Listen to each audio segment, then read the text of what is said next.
Pengakuan Aming jadi korban pelecehan seksual dari SD sampai kuliah. Komedian Aming buka-bukaan soal masa lalunya yang ternyata mengalami kejadian tidak menyenangkan.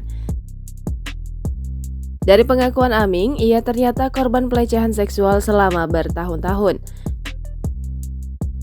Dikutip dari YouTube Melanie Ricardo pada Kamis 31 Maret 2022, Aming mengaku sejak kecil hingga dewasa kerap mengalami pelecehan seksual.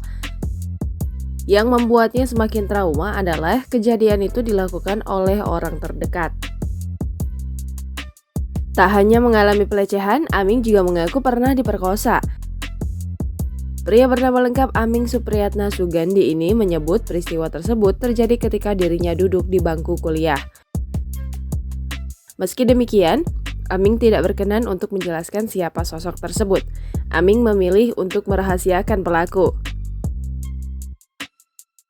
Menurut Aming, pelecehan dan pemerkosaan yang dialaminya saat itu sangat berdampak terhadap psikis dan fisiknya.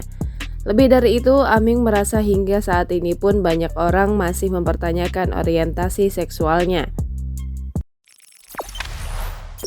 Jangan lupa subscribe, share, komen, dan like ya!